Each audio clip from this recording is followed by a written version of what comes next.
Welcome back to Answering the RFP, where we help you engage in strategic Q&A during the website sales process, because every clearly answered question is a golden opportunity to build trust and win clients. We're in the middle of a series addressing the biggest RFP question of them all. What's the project going to cost? And there are several factors we've been reviewing that contribute to pricing. We've already talked about how the makeup of the client team is one major factor. And last time we covered how page count contributes to cost. In this video, we're going to cover content density and complexity, and then move on to the remaining factors, design expectations, advanced features, and accessibility over the next few weeks. Last time, I explained why page count is not necessarily a huge factor in price due to the database-driven nature of today's content management systems. Far more relevant is a website's content density and complexity.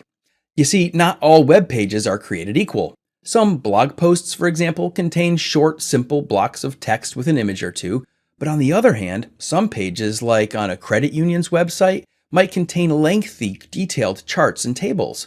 Product pages often contain tabs filled with technical specifications, features and benefit bullet points, and FAQ accordions with even more detailed content. Scholarly content can be quite lengthy and contain anchored footnotes, tooltip details, and lots of links to supporting content. Long-form story pages can contain all sorts of special layouts with multimedia elements and extensive supporting information. Because there is so much variation to any page's content density and complexity, evaluating this aspect of a potential project is essential to determining its cost. Now, for a redesign project, you can evaluate the current site's content and get a handle on this factor.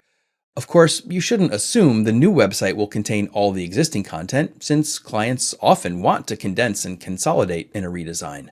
But just because they may want fewer pages and more concise copy doesn't mean the costs will be lower. Working through all that old content in order to determine how to condense and consolidate is an extensive content design task. Even though the final product will have fewer pages with less content than it began with, doesn't mean the cost should be lowered. It's so important to sufficiently inventory existing content when determining a redesign project's cost. Brand new sites, on the other hand, won't have anything to evaluate in this regard, and so gauging content density and complexity is more difficult.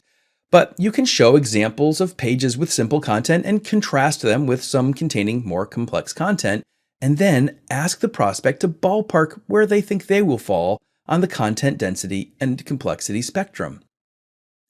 If a client is on the higher end of the spectrum, then page count becomes a much more significant factor, because combining complex content and high page count will involve a lot of work.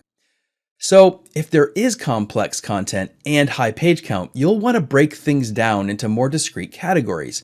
Identify a few primary content types, such as blog posts, product and service pages, or technical detail pages, and set some expectations on the density and complexity of each type.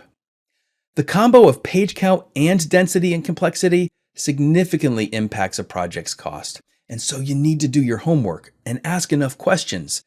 Asking these kinds of questions goes a long way toward demonstrating attention to detail and commitment to a project's ultimate success, and that builds trust, which leads to winning clients.